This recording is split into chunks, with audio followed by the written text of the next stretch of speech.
Today, we're answering your questions. These are questions that show you're really thinking about making good property decisions, and we're here to help with expert answers. Welcome to Your First Home Buyer Guide, the podcast for first home buyers who want to move it along and become homeowners. But most importantly, it is for you to become an educated home buyer. I'm Megan and that was Veronica. We're both buyer's agents and probably old enough to be your mum. But it's a good thing because between us we've got over 45 years experience to share with you and bucket loads of stories about avoidable mistakes. Together, we're going to make sure you get unbiased and real information you can rely on. Allow us to guide you on your home buying journey. We want you to become an educated home buyer so that you can stop looking for your first home and actually become a proud homeowner. We've got loads of great tips for you in this episode, and if you'd like more useful tools, head over to the website homebuyeracademy.com.au, and there you'll get access to our free mini course, How to Price a Property Like a Professional. You will also find the holy grail of home buying education, Your First Home Buyer Guide, the online course for people who want to become educated home buyers. We created this for you to help you get on the right path to home ownership for your first home and beyond. But before we get into the interesting stuff in this week's episode, we've got the boring bit, the disclaimer. You of course know that nothing in this podcast is to be taken as personal advice. We always recommend getting the advice of an expert in their field who takes the time to understand your personal situation. We've done our very best to ensure that the content is correct at the time of recording. Things change rapidly, so always check with the relevant government authority and your trusted advisors to get the most up-to-date information.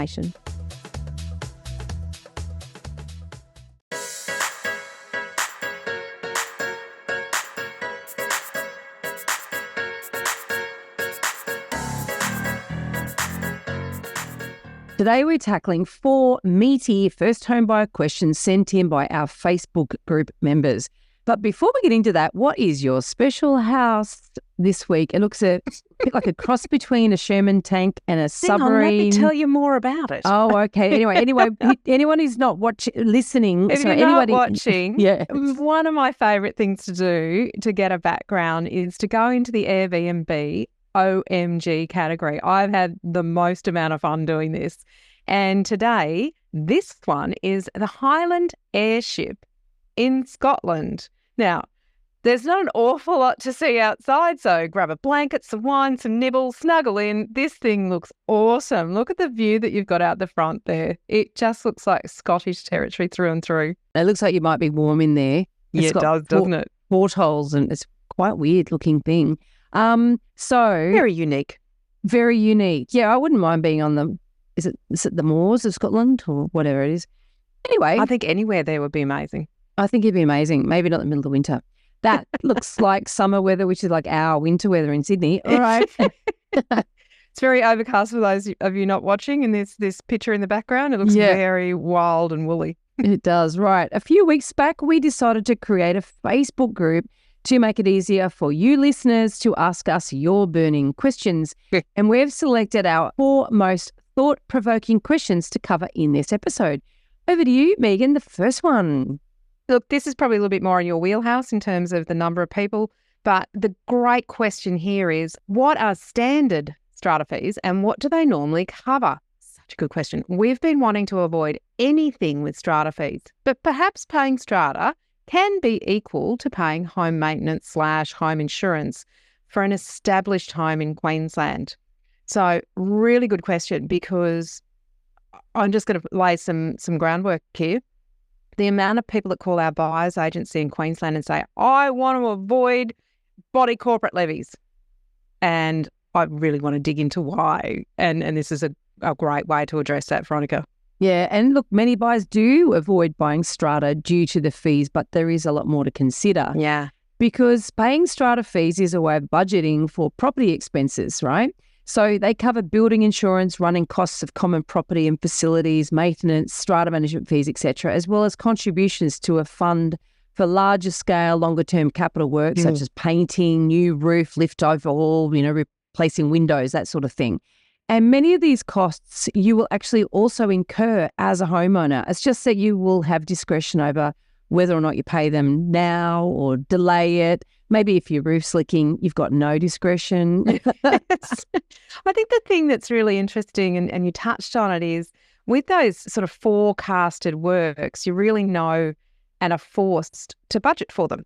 So by paying strata levies or body corporate level levies along the way, it's almost like you're forced into putting them into a savings plan that should be, if the forecast has been done really well, it should be equal to the amount that it will cost to do those things when they're due to be done, whether it's painting the outside of the building or replacing the guttering or upgrading the lift, repairing the lift. Not that you probably have a lift in a first home, but the other things you are going to have to probably have a think about doing at some point along the way. And you're probably not going to be putting away $200, $300 a fortnight to cover those. You're probably going to get a bill when it's due and has to be paid.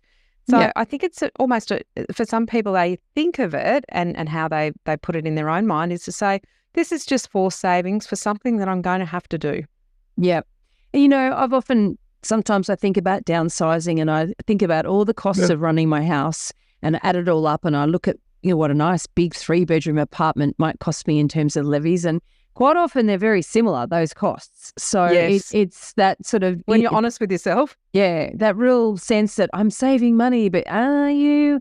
But I guess the other thing to consider here is that some buildings are run better than others. And so buildings where people have consistently paid a good contribution towards those longer term costs as well as running the building, they're great to buy into because you know that they've been on top of it, they've been looking after it, they've been budgeting for it, they've been, spending the money and doing the works along the way. The difficulty is when you go to move into a building that hasn't had the history of that and where you are then potentially going to be paying for somebody else's inadequacy, lack of prior planning or cheap skatery, is that even a word? So therefore, levies can vary greatly. I mean, if it really was a situation where each building went and got their Capital One Works Fund forecast, which is what was meant to happen in New South Wales, and then followed the recommendations in that, which they don't necessarily have to, then, if it was in a world where everyone did that, then levies would be great and levies would be relatively affordable across the board. But there are buildings where there has been little investment and sometimes those levies can be really high.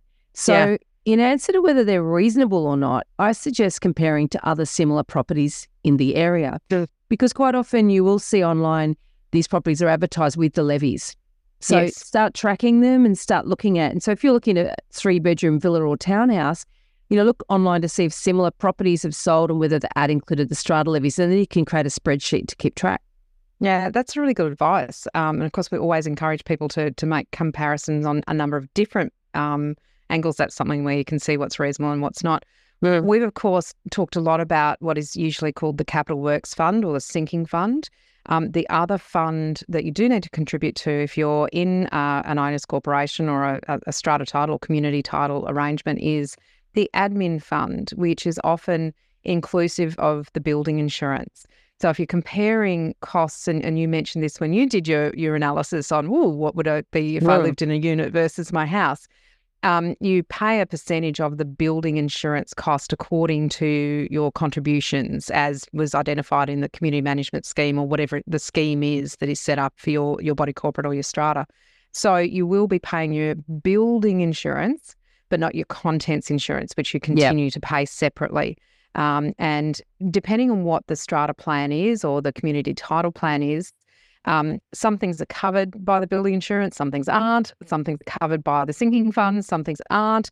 So even comparing apples with apples can be a little bit difficult until you start delving into the scheme, which scheme it is, what's covered, what's not covered, and how do they compare.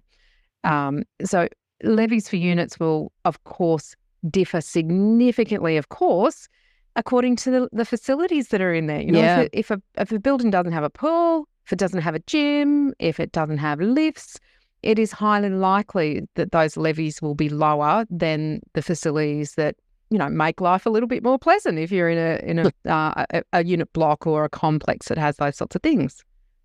And also, obviously, so keep that in mind when you're doing comparison. But, if you have a gym membership and you're prepared to use the gym in the complex, then for you that might make sense. So savings. Yeah, it's a matter of really looking at the whole picture rather than just thinking, oh my God, strata levies, that's an extra cost, because it's not necessarily extra, it's just packaged differently. Yeah, I think that's a great way of putting it. All right. Let's move on to question 2. How do you find a good, trustworthy buyer's agent, building and pest inspector, conveyancer, etc.? So sort of the support crew, I guess this question is. Yeah. And of course, lining up your support crew is step 1 in the home buying process that we teach in your first home buyer guide. And there are a number of questions that you need to, be able to ask individual practitioners, shall we say, or people that will become part of your support crew in order to make good choices. And we do teach that, and we teach you how to look for that in there. Here's a basic overview. Now, remember, we're not going in depth here. We're just sort of skimming across the surface. But from our point of view, we've both been buyer's agents for a very, very long time, and also in the industry for a very long time. We absolutely categorically believe that your buyer's agent has to be a local specialist. They have to have at least 10 years experience or work for a buyer's agent who has that level of experience. Now, I can't force that point any clearer, I don't think, because if you are not feet on the ground, you do not know the local circumstances, you couldn't be told if your strata levies were reasonable or unreasonable if you didn't know from a local point of view. You might not know if there's flood. You just look on the flood maps. That doesn't necessarily mean that you know whether that street floods and you cut off from getting to your unit if you really want to get there. So local feet on the ground experience, at least 10 years of working for a buyer's agent who has 10 years experience, and they can demonstrate an absolutely robust due diligence process. Now, those who have done the course know what due diligence is. If you don't do the course because you need to know how to do due diligence, or if you're working with a buyer's agent, know what due diligence they should be doing so that you can assess the information that you're given. Now, what is so interesting, because I have another sidekick, which some of you may be aware, but I run a mentoring program and a training program for new buyer's agents. And can I tell you that I meet people who are qualified but inexperienced, and they know less about buying property than you will if you do our course. And I kid you not, right? We teach a process, and in that process is due diligence. There's a whole module on it in your first home buyer guide, and you will know more than some of these buyer's agents. So that's why we stress that they need to have this level of experience, the local expertise, obviously, and that robust due diligence process, because you don't want to know more than your buyer's agent. Yeah, and some people do the course and then use a buyer's agent. Yeah. But it arms them with the right information and really intelligent questions to ask. And that sometimes comes down to, how much time you've got to put in, but also that you do want that local feet on the ground knowledge that you haven't had the time to develop over a long period of time. Yeah. So, I quite enjoy that when students come back to us and go, yep, did the course, used a buyer's agent, it was a great experience because I was in control, I knew what was happening all the time. Exactly. And they also would know how to weed out the good ones and the bad ones, because if you hang on a minute, you know nothing. So it's really important. How are you going to do important. that pricing analysis? So if you've done the course, you know the answer to that question. It's not pressing a button on RP data. That's it's not for sure. an auto report. Absolutely not. Now, one very telling question to ask is, how often do you advise a client not to buy? And Veronica, I think when we are talking to prospective clients, this is something that we say to them is, what we tell you not to buy, like at the end of the day, it's your decision. But what we advise you not to buy is more important than what we recommend that you do buy based on your brief, your budget, and where you want to. It's repeats basically. Yeah. So if you're going funny, to interview, like the fish that John West reject. Yeah, right. Well, it is really. That's where quality comes from. A property trader is a type of buyer's agent that really focuses on deal flow and buying anywhere and buying lots of properties, and they brag about their transactions. They're buying the fish that John West reject. We're buying the fish. Ask them what their annual number of properties they have to purchase are. This is something that came across my desk recently that alarmed me significantly. Was the number of purchases that a buyer's agent is required to make within an office where there's, a principal and selling and buyer's agents and so forth. I saw an example of where somebody had to buy something like 50 properties a year in a market where the number of transactions is not huge, So they would have to be compromising significantly on quality to actually get those 50 purchases across the line. Oh, And that rattled my cage. yeah, it's scary. I saw a KPI, which was actually on LinkedIn for a buyer's agent associate or something, for a job.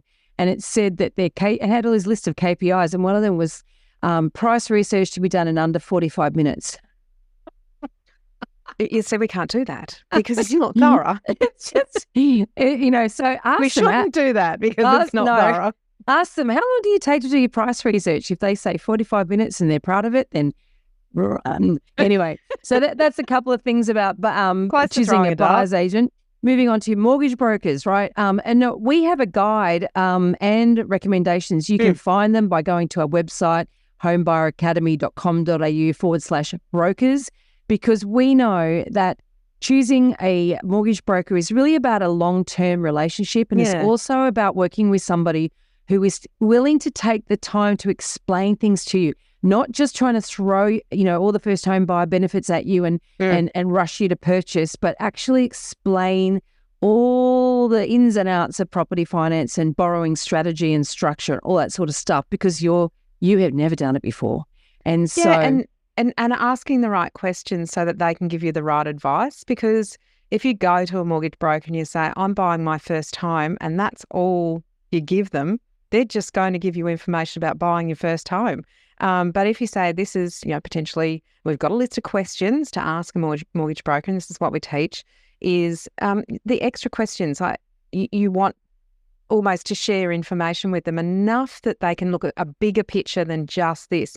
Is this the first step towards another property? Is this potentially going to be your first home for 12 months, 2 years, and then you want to use the equity in it to buy the next property? Because the mortgage broker has to think about those bigger picture things and how to structure things so that it's purchased in the right entity, that is the names. It's structured correctly so the percentage ownership between the various owners is right, depending on what your long-term strategy is, and offsets, whether you're fixed or if you variable. Need them. Yep. Yeah, all of these things. You need to think about that bigger picture, not just a single purchase, so that the broker can give you the right advice, so that down the track you don't go, well, no one told me that. So you've got to be in charge of your own destiny, but work with the experts, but ask the right questions of the experts. Exactly right. The next one on this list of questions was conveyancers. Make sure you get someone who will advise you before you make an offer, right? And so conveyancer or lawyer, right? So a conveyancer is a trained, qualified person who is trained in purely the property part or the conveyancing part of the property transaction. Whereas a lawyer is a trained lawyer. They're basically legally trained across the board. If you choose a lawyer, we encourage you to look for somebody who specializes in property, not just your local solicitor, not someone who says, oh yeah, I can do conveyancing, because they've got a paralegal that will do the process. Yeah, look, you really want someone who specialises. Absolutely. And with conveyancing, avoid your cut price conveyancers. You really want to be working with somebody who's experienced and qualified in the appropriate state or territory. And as I said, somebody who's prepared to talk to you before you make an offer. And in different states, the requirements in order to make an offer are different, and whether you can make conditional offers, etc. And really and truly, you want advice on that before, even though maybe you are able to make an offer without getting advice. Yes. We advise you not to. Not a good idea. No, because once that contract is signed, and in some jurisdictions you can make an offer on a contract, and if that's signed by you and the seller signs it, that's a legally binding contract. And if you haven't had that perused and made sure that the conditions are right, or you understand your risks, then you are bound by that contract, and there is likely going to be penalties that might be enforced by the seller if you try and get out of that contract and you haven't got the opportunity to do that because of the conditions. So incredibly important that you don't just think, oh, well, I'll deal with it afterwards. It's very important to make sure that you get that checked by a solicitor or conveyancer before you enter into a contract. Now, it's a rapidly moving market in a lot of places at the moment. I know it's really hard, and that's why getting a relationship with a conveyancer or a local solicitor before you get to that point, it is incredibly important.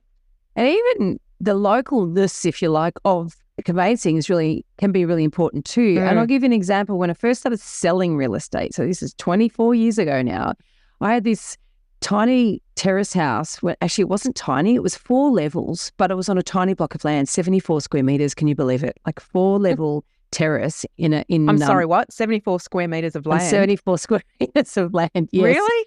I've been in apartments that are... Yeah, bigger. Can you believe it was over 4 levels, right? But can you believe that I can remember that? And the weird thing was it had this strange sewer line system because these suburbs were developed before sewerage was developed. Like they're basically dunny lanes, right? And the dunny man used to come and cart, the night cart man. Yeah, what a job, right?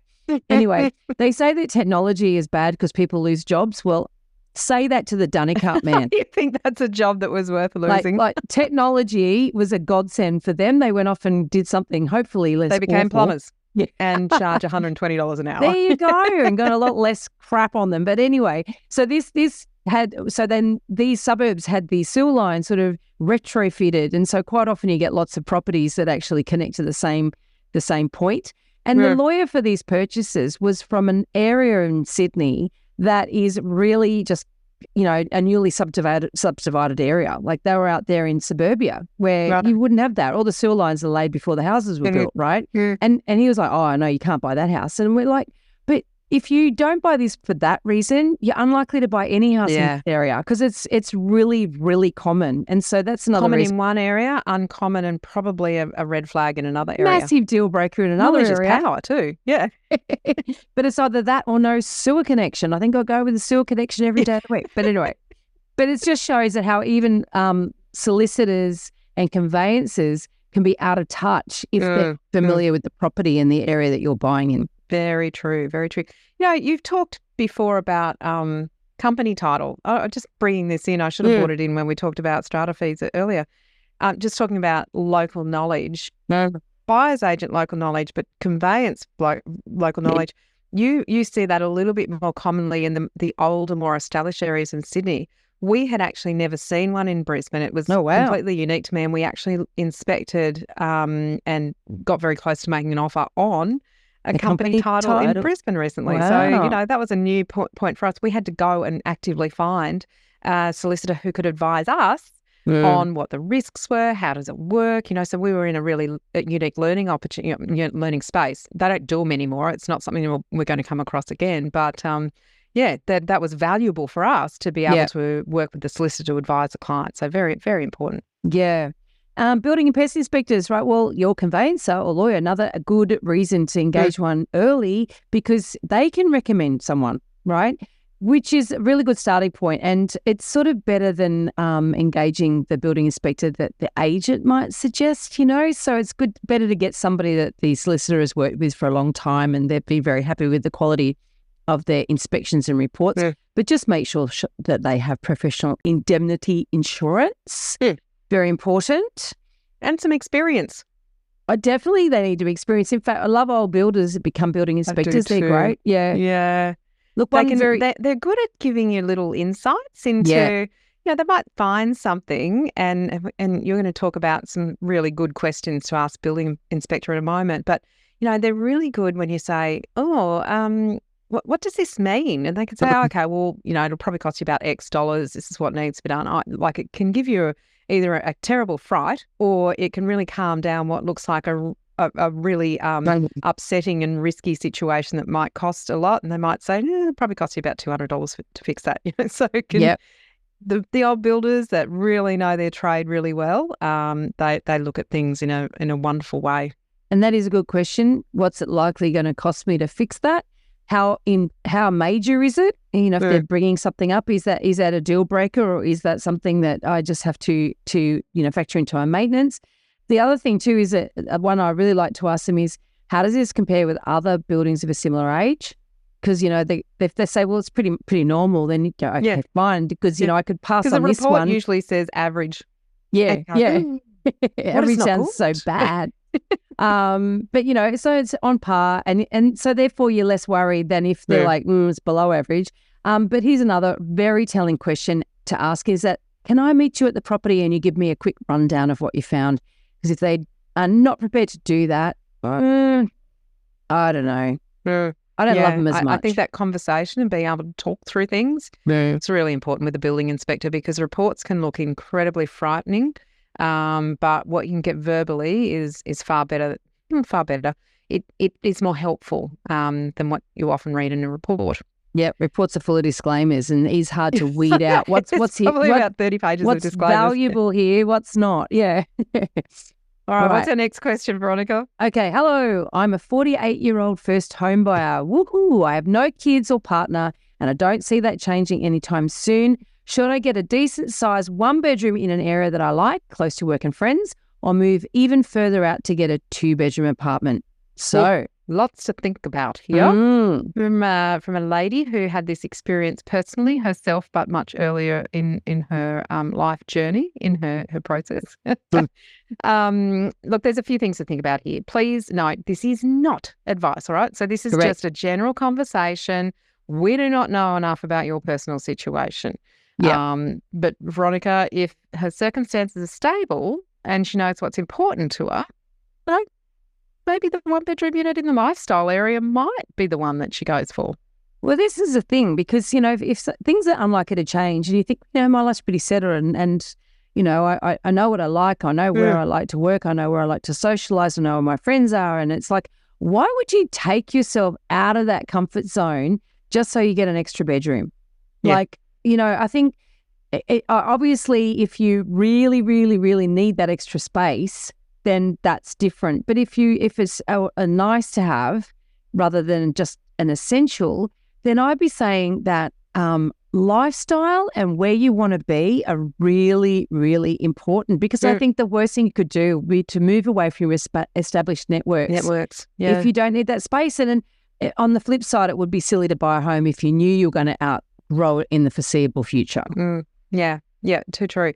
And that's something that we do talk about. And if you do our Where to Buy tutorial, which is only $39, we actually teach you the process to work out what the right answer is for you, because there is no absolute answer.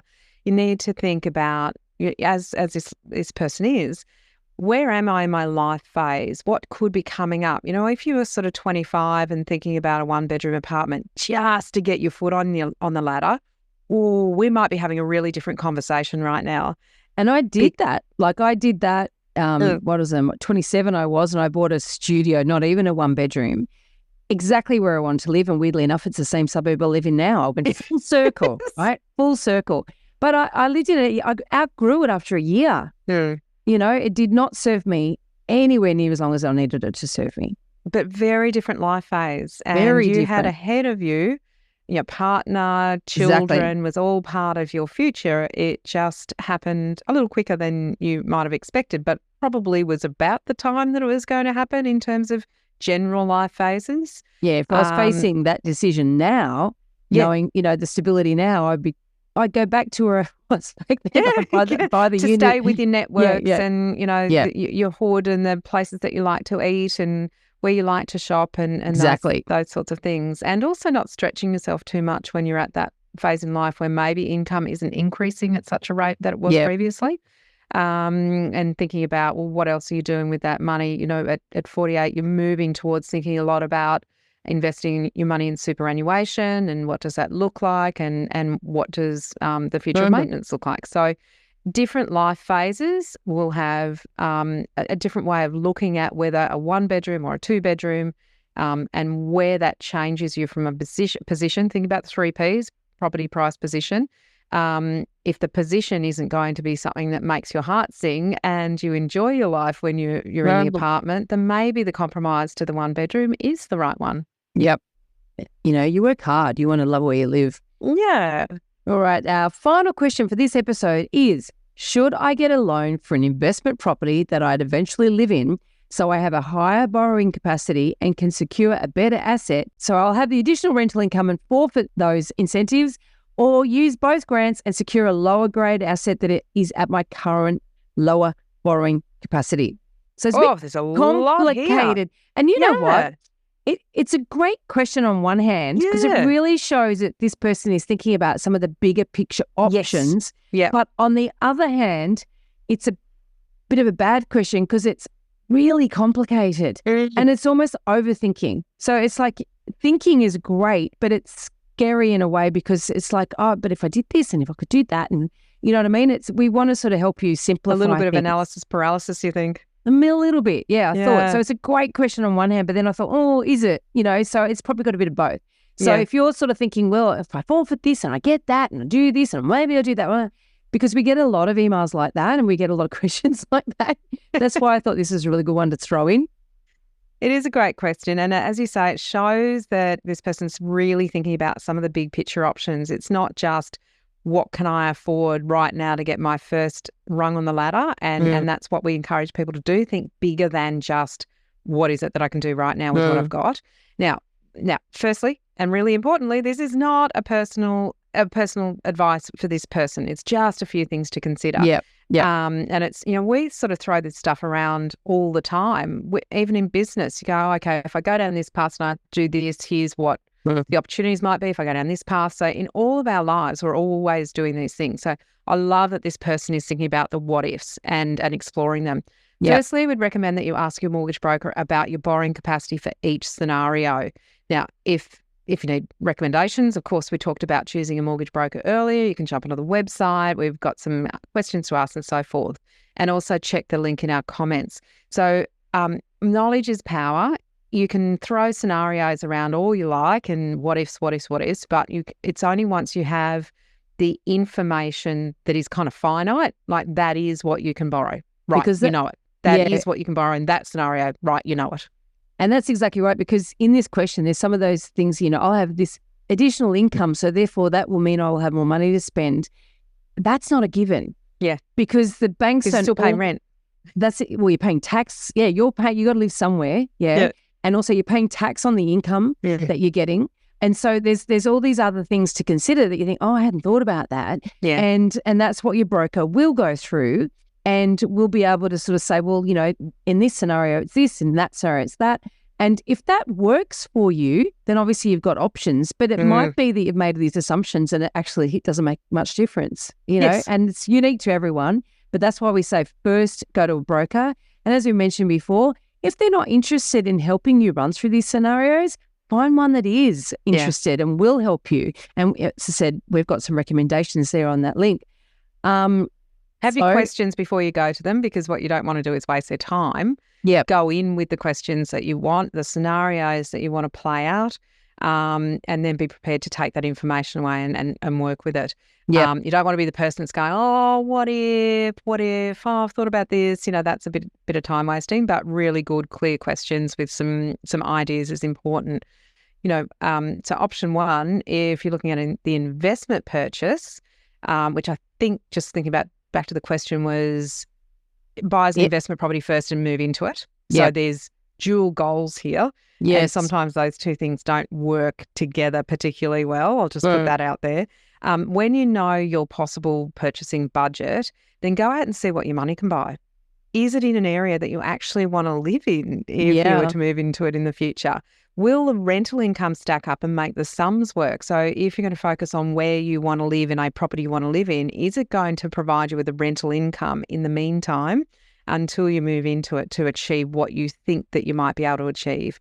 And absolutely vitally, do you actually really want to live there? Because there's nothing worse than buying a property and going, I think we've both bought for expats who have been living overseas, and they say, right, I want to buy a future home and this is what I need in it. And in the meantime, I'll rent it out. And there are so many compromises that it becomes a difficult one to rent out, and they never actually move into it. So what they've done is actually, they've shortcut themselves with the investment. They haven't used it as a property. It didn't really perform as well as it could have, as if they'd bought a really good quality investment property, sold that and actually bought the home that they wanted if and when they moved back. So you've got to kind of sometimes think, oh, is this really realistic that I will do this second part of the process, or should I just focus on the absolute best that I can for the first part of the process, which is option two.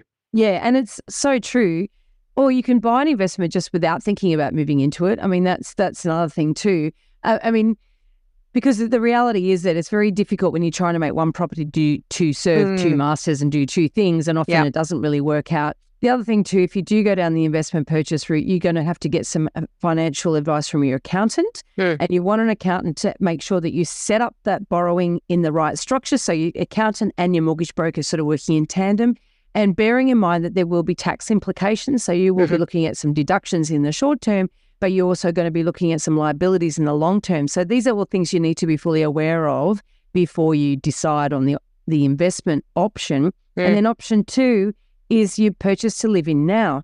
And again, for this one, you've really got to start with what your probable budget is going to be, taking into account any of those applicable grants, and go out and see what you can get for your money. Again, because also take away the grants and just see what you can get for your money when you don't put limitations on yourself that are based on incentives and grants. Well, that's it. If your budget will go over whatever levels, whatever limits there are, that's exactly. Don't sort of curtail yourself truly just to get free money, when the reality is sometimes when you pay just a little bit over those limits, you get actually bigger bang for buck, and you get to stay in the property for longer. Yep. And think about, are they places that you really want to live in?